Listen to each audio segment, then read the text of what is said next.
Assalamualaikum warahmatullahi wabarakatuh.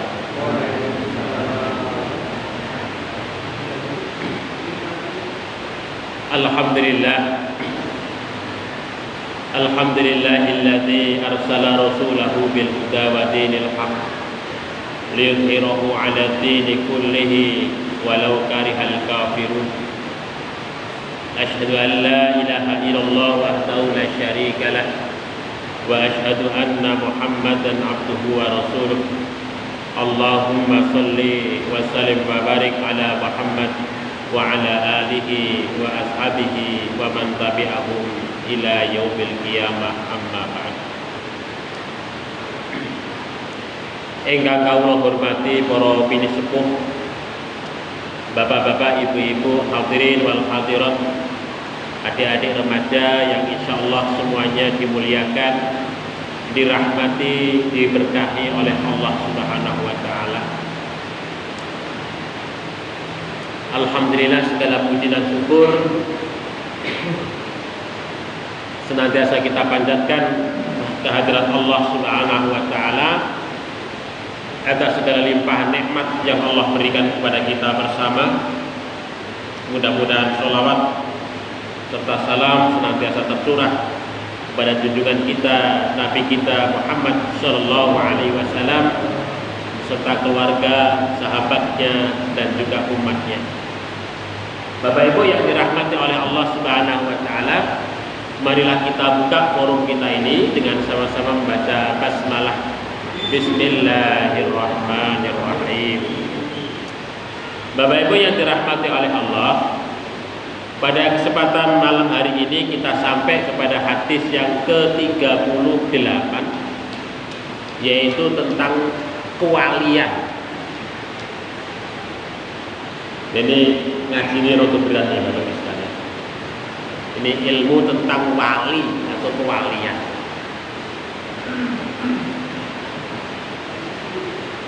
Jadi dalam hadis ini dari Abu Hurairah radhiyallahu an, dalam hadis ini dinyatakan an Abi Hurairah radhiyallahu anhu, dari Abu Hurairah, mudah-mudahan Allah Subhanahu wa taala meridhoinya, qala, dia berkata, qala Rasulullah sallallahu alaihi wasallam, Rasulullah sallallahu alaihi wasallam bersabda, innallaha, sesungguhnya Allah Subhanahu wa taala qala, berfirman, man, barang siapa ada memusuhi li, untukku, walian, wali, maksudnya waliku, faqad, maka sungguh, azantuhu, aku mengumumkan, mendeklarasikan untuknya, bil harbi, perang. Nah, jadi kata Allah ini dalam hadis qudsi, barang siapa yang memusuhi waliku, kata Allah, maka aku mendeklarasikan perang kepadanya. Wama, dan tidaklah takarroba, mendekat, ilayya, kepadaku, abdi, hambaku, bisyai'in, dengan sesuatu, ahabba ilayya, yang lebih aku cintai, mimma, dari apa-apa, iftaradtu, yang mana aku fardukan, alaihi, terhadapnya. Wa ma yazalu, dan senantiasa abdi, hambaku itu, yatakarrabu, dia itu mendekat, ilayya, kepadaku, binawafili, dengan amalan-amalan nawafil, amalan-amalan sunnah, hatta, sehingga uhibbahu, aku mencintainya.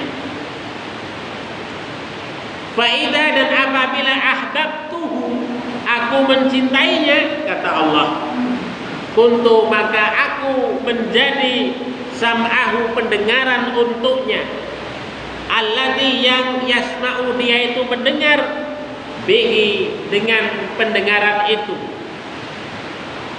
wa basaruhu dan aku menjadi basaruhu penglihatan untuknya, alladzi yang yubsiru dia itu melihat bihi dengannya, wa yadahu dan aku menjadi tangannya, allati yang yabtishu dia itu memegang biha dengan tangan itu, warijlahu dan aku menjadi kakinya, allati yang yamshi dia itu berjalan biha dengan kaki itu, walain dan sekiranya sa'alani dia itu meminta kepadaku, la'utiyannahu maka sungguh aku akan memberi untuknya. Walain dan sekiranya ista'adani dia memohon perlindungan kepadaku,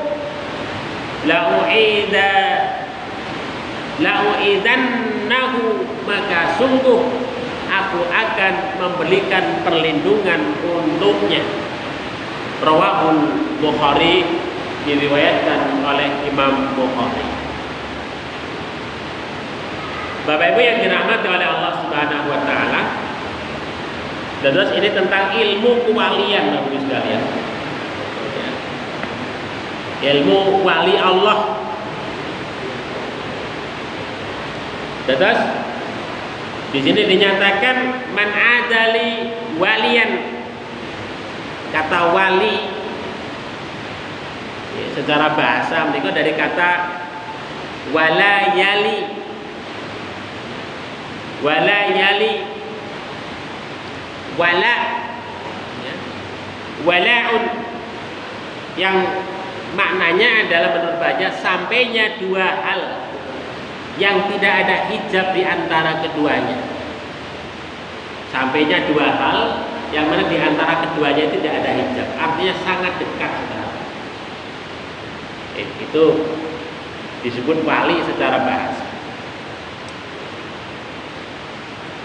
Makanya kemudian Imam Ar-Raghib Al-Asfahani dalam kitabnya Mufradat Al-Fadil Quran, ya, beliau mengatakan bahwasanya kata ini digunakan untuk menyebut al-qarbu, kedekatan.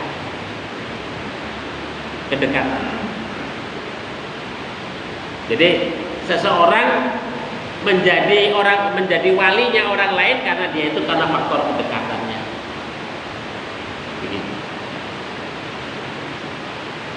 Jadi kita menjadinya walinya Allah Subhanahu wa taala karena kita dekat dengan Allah Subhanahu wa taala. Artinya kita juga mendapatkan pertolongan, nusrah, ya, dari Allah Subhanahu wa taala. Nah, kemudian juga kata wali juga berasal dari kata al-walayah. Ya. Al-walayah itu maknanya pun adalah al-qudrah, ya, kemampuan dan kekuasaan. Jadi namanya wali itu karena dia memiliki kemampuan dan kekuasaan yang diberikan kepadanya, begitu. Itu disebut sebagai wali. Dan kemudian sebagian para ulama, Bapak Ibu sekalian, menyampaikan terkait dengan definisi kewalian ini ataupun wali itu sering dikaitkan ataupun dikontraskan ataupun dilawankan dengan al-adu atau al-adawata atau al-bara'. Jadi kata wali atau wala itu sering dikontraskan, sering dilawankan dengan kata-kata al-adu yang arti musuh, al-adawata permusuhan, al-bara' yang artinya adalah berlepas diri. Begitu. Nah, contohnya adalah ini Imam Dib al-Bigha dalam kitabnya Al-Wafi Ini kok kitabnya yang Al-Wafi fi Syarhi Arba'in An-Nawawiyah beliau itu menyatakan bahwasanya al-wali diddul adu. Ya. Yang namanya wali itu adalah lawan dari kata al-adu, musuh gitu. Atau al-adawata, permusuhan. Mengapa begitu? Karena prinsip daripada wali itu menurut beliau ya. Jadi aslul wali atau aslul walayah itu adalah at-taqarrub al-qurbah wal mahabbah, dekat dan cinta. Itu dasar kewalian itu karena faktor kedekatan dan karena faktor kecintaan. Sementara sebaliknya aslul adu ataupun aslul adawah, dasar daripada musuh ataupun permusuhan itu karena faktor apa? Karena faktor jauh, ya. Karena faktor jauh dan faktor kebencian. Al-bughdu wal bughdu. Ya. Al-bughdu wal bughdu. Karena faktor kebencian dan juga karena faktor jauh. Jadi ini dua hal yang sangat berbeda. Ini menurut Syekh Al-Bigha ya, Syekh Adib Mustafa Al-Bigha ya. Mustafa Al-Bigha dalam kitabnya Al-Wafi ini. Kemudian kalau kita merujuk kepada Imam Al-Qahtani, ini kitabnya yang terkenal, gimana kok Al-Wala wal Bara fil Islam. Beliau niku mengkontraskan kata wali itu dengan kata bari atau al-bara, al-wala dan al-bara gitu. Itu kalau kita rujuk kepada kitab beliau, yaitu kitabnya sangat terkenal, itu sudah diterjemahkan dalam bahasa Indonesia itu ya, yaitu al-wala al-bara. Nah, al-wala menurut beliau adalah kesetiaan seorang hamba kepada Allah, kepada agamanya, kepada syariatnya, kepada para nabinya, dan juga kepada orang-orang soleh. Jadi yang namanya wali itu adalah orang yang setia kepada Allah. Maksudnya setia menikah adalah orang yang taat, orang yang tunduk ya, kepada apa yang telah diputuskan oleh Allah, apakah itu sesuatu boleh ataukah tidak. Artinya adalah mentaati segala apa yang ada di dalam syariatnya. Setia kepada nabinya, loyal kepada nabinya. Maksudnya bahwa segala kehidupan yang ia lalui akan terus mencoba sedekat mungkin dengan apa yang pernah dilakukan oleh Kanjeng Nabi Muhammad Shallallahu Alaihi Wasallam. Dia mencontoh, menjadikan Nabi Shallallahu Alaihi Wasallam sebagai qudwah, pemimpinnya, sekaligus sebagai uswah, teladan dalam hidupnya. Demikian juga setia kepada orang-orang soleh, maksudnya adalah kepada para ulama, kepada sesama umat muslim setia, maksudnya tidak mengkhianati segala hal dan kepentingan, segala hal kepentingan, hak dan kewajiban sesama orang-orang muslim, apalagi orang-orang yang soleh. Itulah yang disebut dengan al-wala ataupun wali menurut Imam Al-Qahtani dalam kitabnya Al-Wala wal Bara. Sementara yang disebutkan dengan al-bara' menurut beliau adalah berlepas diri dari segala sesuatu penyembahan selain daripada Allah Subhanahu wa ta'ala, yang beliau sebut sebagai taghut. Melepaskan diri dari taghut yang disembah. Taghut yang disembah. Memang dalam surat Al-Baqarah ini kan disebut wa may yakfur bit taghuti, ini kan,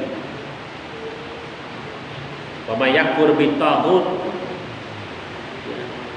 wa yu'min billah faqad istamsaka bil urwatil wuthqa. Barang siapa yang kufur kepada taghut, maksudnya segala sesuatu yang disembah selain daripada Allah Subhanahu wa taala, wa yu'min billah, dan dia beriman kepada Allah Subhanahu wa taala, faqad istamsaka bil urwatil wuthqa, maka sungguh dia telah berpegang teguh kepada tali yang sangat kokoh.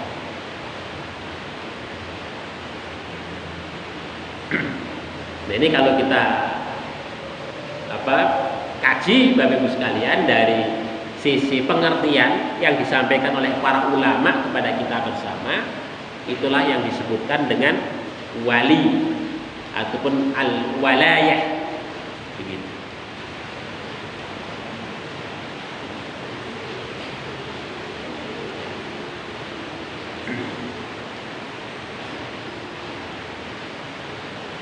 Kemudian kalau kita kita lihat lebih jauh di dalam berbagai macam ayat yang ada di dalam Al-Quran, Bapak Ibu sekalian, yang namanya wali ataupun kewalian itu memiliki ragam dimensi.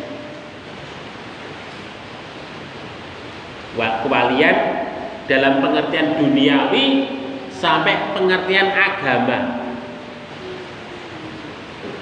begitu. Jadi cakupannya sangat luas kan. Bapaknya dalam konteks keluarga itu, bapaknya seseorang menjadi wali karena faktor kedekatan hubungan darah. Seorang ayah itu menjadi wali kepada anak-anaknya karena ada kedekatan hubungan karena faktor hubungan darah yang dimilikinya. Seorang ayah itu menjadi wali karena dia itu melindungi anak-anaknya, memberi makan untuk anak-anaknya, memberikan pendidikan kepada anak-anaknya, memberikan perlindungan kepada anak-anaknya, yang menunjukkan kecintaan dia kepada anak-anaknya.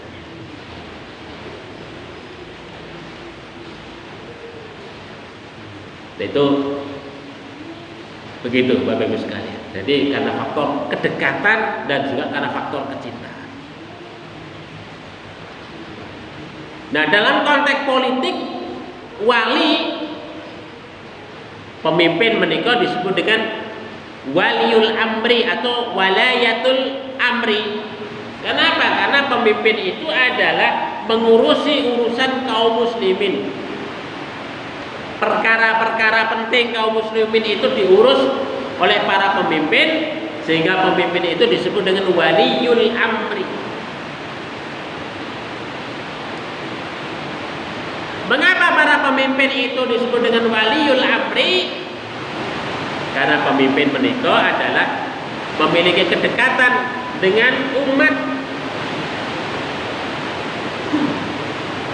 dan juga kecintaan dengan umat yang dipimpinnya itu tadi. Nah, kedekatan itu karena apa? Karena faktor mubayya'ah, baiat yang terjadi antara umat dengan imam, dengan pemimpin.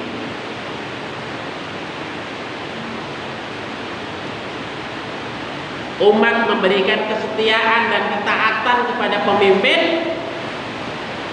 sementara pemimpin itu memberikan jaminan untuk mengurus segala urusan yang ia miliki, terkait dengan urusan politik, terkait dengan urusan hukum, terkait dengan urusan ekonomi, terkait dengan urusan kesejahteraan, terkait dengan urusan pendidikan, termasuk juga terkait dengan masalah urusan agama.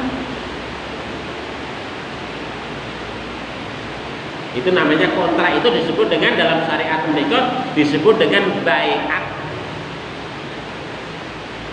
Baiat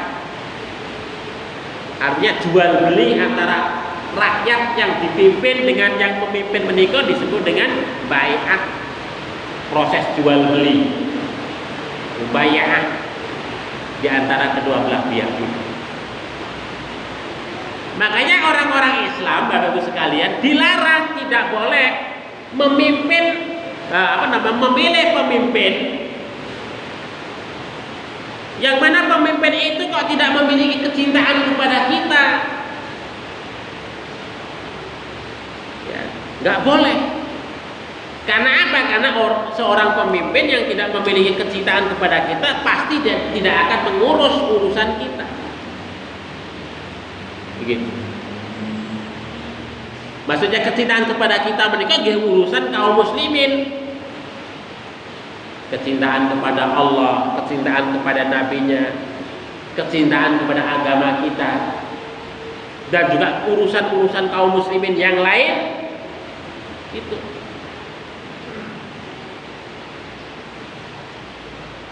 Maka kaum muslimin hanya boleh memilih pemimpin yang memiliki kecenderungan, memiliki kecintaan kepada kita. Siapa itu? Ya mereka itu orang-orang yang beriman, yang jelas loyalitasnya kepada agama Allah Subhanahu wa taala. Begitu. Kalau orang-orang kafir ya pasti tidak, mereka tidak akan mengurus urusan kita, agama kita. Bahkan agama kita akan dipermainkan oleh orang-orang kafir itu. Karena mereka nggak punya urusan, nggak peduli dengan agama, keyakinan kita. Ya so pasti bahwa urusan kita terkait agama kita itu pasti tidak akan diurus oleh mereka. Nah begitu. Ini disebutkan dalam surat Al-Mumtahanah ayat setunggal ini, sangat jelas sekali. Nah itu Bapak Ibu sekalian, itu terkait dengan persoalan politik wali dalam kaitannya dengan masalah politik, masalah negara. Kemudian yang ketiga adalah wali dalam konteks keagamaan.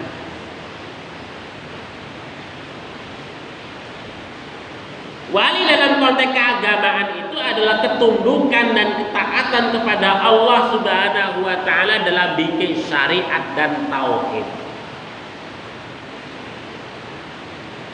Jadi taat dan tunduk mari Gusti Allah Subhanahu wa taala dalam bingkai syariatnya Allah, dalam bingkai tauhidnya Allah Subhanahu wa taala. Makanya Imam Ibnu Hajar Al-Asqalani dalam kitabnya Fathul Bari, Bapak Ibu sekalian, dia menikah syarahnya, kitabnya Sahih Imam Al-Bukhari. Beliau menyatakan bahwasanya yang dimaksudkan dengan waliullah adalah orang yang al-alim, orang yang alim billahi, orang yang alim tentang atau kepada Allah Subhanahu wa taala. Orang yang mampu bermakrifah kepada Allah Subhanahu wa taala.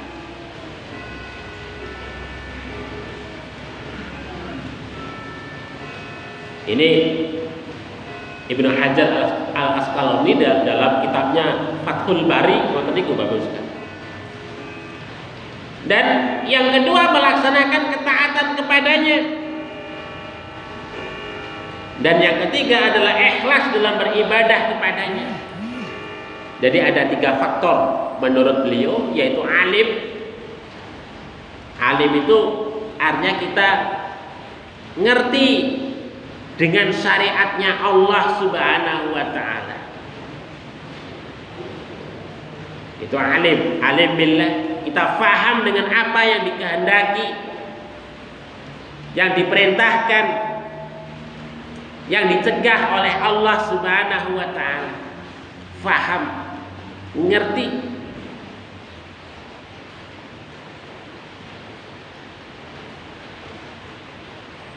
Terus sing jenengane wali menika tidak asal asal-asalan Bapak Ibu sekalian.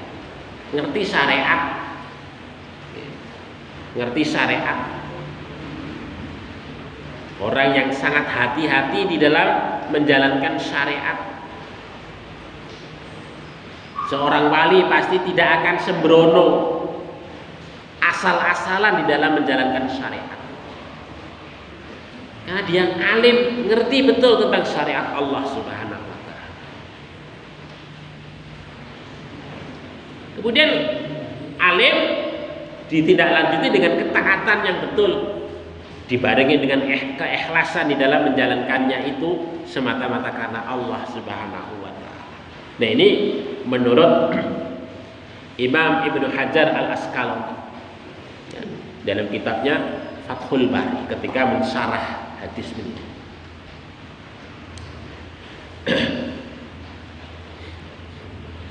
Oleh sebab itu maka para ulama menika disebut dengan aulia Allah, para wali-walinya Allah Subhanahu wa ta'ala. Mengapa begitu? Karena para ulama itu pasti alim billah, al-arif billah, ngerti tentang syariat Allah, memahami kehendak Allah Subhanahu wa ta'ala. Begitu. Di samping itu juga dia sebagai seorang yang muti, khashi, takut kepada Allah Subhanahu wa ta'ala. Makanya seorang ulama itu tidak ada seorang ulama yang benar kecuali hanya takut kepada Allah Subhanahu wa ta'ala. Kalau ada seorang ustadz, seorang ulama kok nantang-nantang Gusti Allah, itu berarti dudu ulama, Bapak Ibu sekalian. Wonten media sosial, medsos, Gusti Allah kok ditantang-tantang. Itu berarti dudu ulama, apalagi wali ini. Walaupun dia memiliki kesaktian yang luar biasa, begitu, maka dia bukan ulama, apalagi walinya Allah Subhanahu wa ta'ala. Karena yang namanya ulama itu innama yakhsyallaha min ibadihil ulama. Sing jenengane ulama menika adalah seorang hamba yang hanya kepada Allah lah dia takut. Takut betul kepada Allah Subhanahu wa ta'ala. Itu kalau ada seseorang yang tidak takut dengan Allah berarti dia belum arif. Dia belum alim betul tentang Allah Subhanahu wa ta'ala, masih ada hijab sehingga menjadikan dia durhaka kepada Allah Subhanahu wa ta'ala, menjadikan dia bermaksiat kepada Allah Subhanahu wa ta'ala. Sing jenengane ulama, Bapak Ibu sekalian, di samping dia itu takut kepada Allah, ya, dia tidak takut dengan urusan dunia selain daripada Allah, mboten wedi. Ya, tidak takut dengan urusan dunia, mboten wedi, enggak takut. Dan juga tidak pernah bersedih hati. Dan itu tandanya pun ala inna awliya Allahi la khaufun alaihim walahum yahzanun.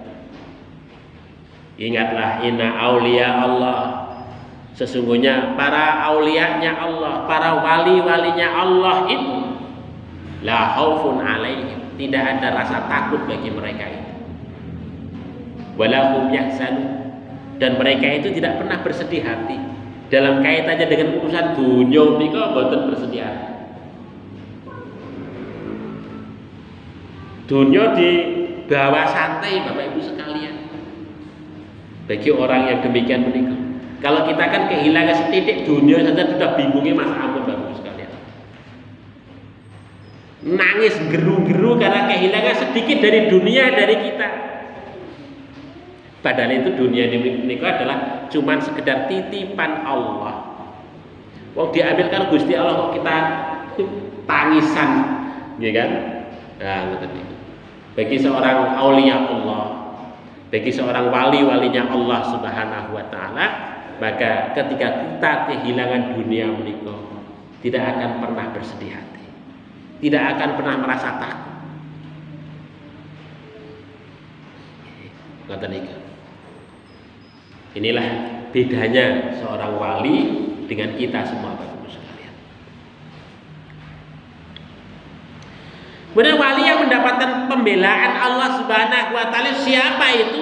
Nah, di sini disebutkan man ada li waliyan faqad adantuhu bihar bil harbi. Maka barang siapa yang memusuhi waliku, kata Allah, maka sungguh aku mengumumkan, mendeklarasikan kepadanya perang. Dibela betul Bapak Ibu sekalian ketika kita menjadi wali-walinya Allah Subhanahu wa taala. Allah membela betul kita. Makanya para ulama nggak pernah takut dengan masalah urusan dunia. Karena Gusti Allah menika pasti akan datang, pasti akan menyertainya, pasti memberikan nusrah pertolongan, memberikan kekuatan kudrah. Maka tidak takut dengan segala rupa ya dunia menika. Nah, ngoten niku Bapak Ibu sekalian. Nah, di sini orang yang seorang wali yang mendapatkan perlindungan ataupun pembelaan dari Allah Subhanahu wa taala itu adalah ya karena dia taqarrub, cinta kepada Allah Subhanahu wa taala. Ini dinyatakan wa ma taqarraba, dan tidaklah mendekat ilayya kepadaku abdi seorang hambaku bisain dengan sesuatu ahabba ilayya yang paling aku cintai mimma dari apa-apa iftaratuhu yang aku fardukan alaihi terhadapnya. Seorang waliullah menika pasti melaksanakan kewajiban menika dengan rela hati, dengan sukacita Bapak Ibu sekalian. Kewajiban tidak dipandang sebagai sebuah kewajiban bagi waliullah menika. Tetapi kewajiban itu dipandang sebagai sebuah kebutuhan. Nek kewajiban dipandang sebagai sebuah kewajiban abot. Tapi kalau dipandang sebagai sebuah kebutuhan, karena dengan menunaikan kewajiban itu dia merasa dekat dan cinta dan mendapatkan cinta dari Allah Subhanahu wa taala. Kalau kita kan melaksanakan kewajiban karena disiksa neraka nggih Bapak Ibu sekalian. Benten. Kita bedanya begitu. Tingkatannya wali, tingkatannya nabi tidak ngoten niku. Kanjeng Nabi Muhammad sallallahu alaihi wasallam niku dijamin masuk surga. Para sahabat niku ada yang dijamin masuk surga. Tapi mengapa dia itu masih tetap melaksanakan kewajiban sholat? Bahkan bukan sekedar kewajiban sholat, ibadah-ibadah nawafil mereka tunaikan. Karena walaupun dia itu dijamin surga oleh Allah Subhanahu wa taala, karena dia merasa butuh melaksanakan kewajiban menika. Dengan melaksanakan kewajiban menika dia merasa dekat kepada Allah Subhanahu wa taala dan mendapatkan kecintaan dari Allah Subhanahu wa taala. Dan iki bentenipun ilmu wali, kewalian kali kita sedaya ngoten niku Bapak. Kalau kita ada kewajiban itu dianggap sebagai sebuah kewajiban. Sehingga kita melaksanakan abot berat karena kita enggak merasa butuh dengan apa yang kita tunaikan itu. Berbeda dengan orang yang sudah tingkatannya wali menika, kewajiban dipandang sebagai sebuah kebutuhan. Dia merasa butuh dengan itu. Begitu. Sehingga dia tunaikan dengan sukacita, dengan sepenuh hati. Kenapa merasa butuh? Karena dengan melaksanakan itu dia mendapatkan cinta dari Allah Subhanahu wa taala. Itulah Kanjeng Nabi Muhammad sallallahu alaihi wasallam melaksanakan ngoten niku Bapak Ibu sekalian. Kanjeng Nabi Muhammad sallallahu alaihi melaksanakan sholat 5 waktu. Bahkan malam hari sholat-sholat nawafil, sholat tahajud beliau tunaikan. Mengapa kok Nabi mendapatkan jaminan surga tapi tetap bangun malam? Karena Nabi melaksanakan itu karena faktor cinta.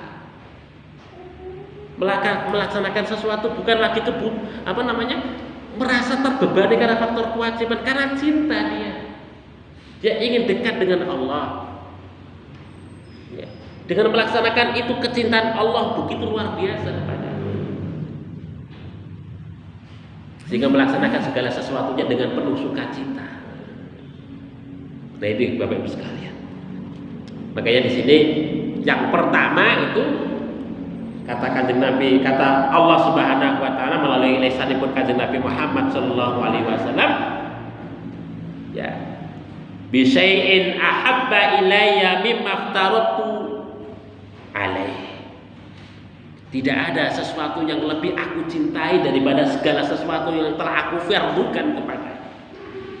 Artinya segala sesuatu yang diwajibkan oleh Allah itulah yang paling dicintai oleh Allah. Kalau kita ingin mendapatkan sesuatu yang paling dicintai oleh Allah Subhanahu wa taala, maka kita menunaikan kewajiban itu dengan benar. Maka kita akan mendapatkan cinta dari Allah Subhanahu wa taala. Nah, ngoten niku rumusipun ngoten niku Bapak sekalian. Nah, kalau kita ingin mendapatkan cinta dari Allah, sementara yang difardukan oleh Allah kepada kita nggak seneng, kita nggak cintai, merasa abot, ya mana mungkin kita mendapatkan cinta saking Gusti Allah Bapak Ibu sekalian. Kita melaksanakan aja abot, awang-awangan dari kewajiban yang telah ditentukan oleh Allah menika. Nah, ngoten iki.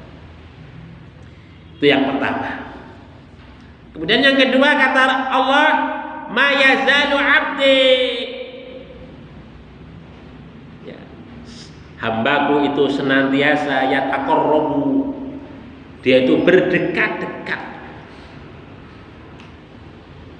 Ini apa namanya, fiilnya fiil mazid.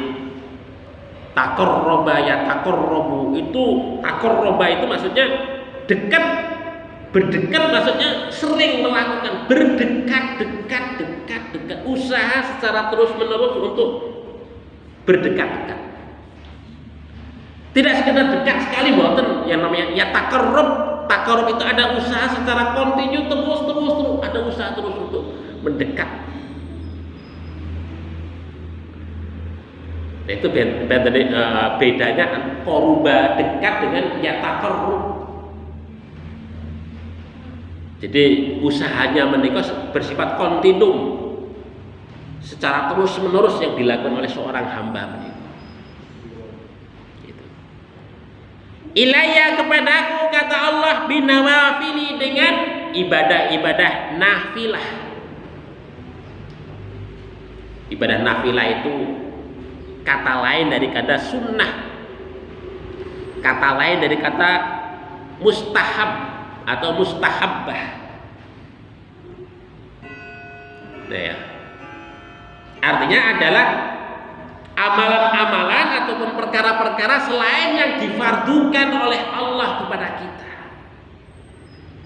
Terus sing jenengane waliullah menika Bapak sekalian, selain dia itu melaksanakan segala kefarduan itu ringan sekali dia melakukan itu, nggak merasa terbebani. Dia masih butuh dengan amalan-amalan sunnah yang lain yang ia lakukan. Kenapa? Karena Allah Subhanahu wa taala itu mengatakan, apa kata Allah? Hatta uhibbahu, kata Allah.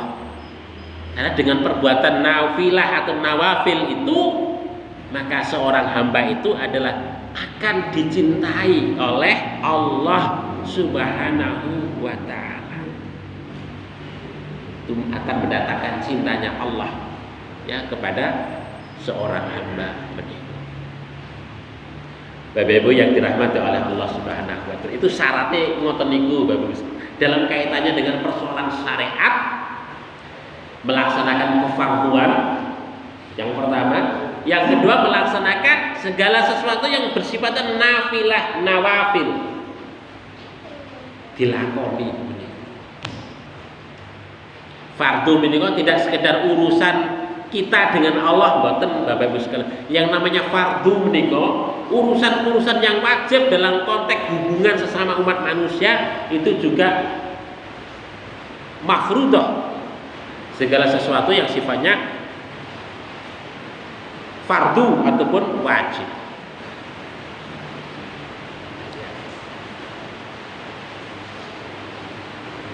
Maka kalau kita bisa melaksanakan itu segala sesuatu yang sifatnya mafruḍah, kemudian nawafil, maka insya Allah itu kita akan sampai kepada yang disebut dengan walinya Allah menikah. Dan kemudian itu nanti tercermin dalam diri seorang walinya Allah menikah. Apa itu? Nah di sini diungkapkan oleh Allah. Fa idza ahbabtuhu, kata Allah, ketika aku mencintainya, kuntu sam'ahu, maka kuntu, kata Allah, maka aku akan menjadi sam'ahu, pendengaran untuknya, alladzi yasma'u bihi, yang mana dia itu mendengar dengan pendengaran itu. Jadi Allah Subhanahu wa taala itu akan menjadi pendengaran kita. Maksudnya apa Bapak Ibu sekalian? Maksudnya adalah kita dianugerahi oleh Allah Subhanahu wa taala itu pendengaran sebagai alat untuk mendengarkan. Ya, alat mendengarkan menika kan bisa mendengarkan apa saja. Apakah yang kita dengarkan itu bujuk rayu setan,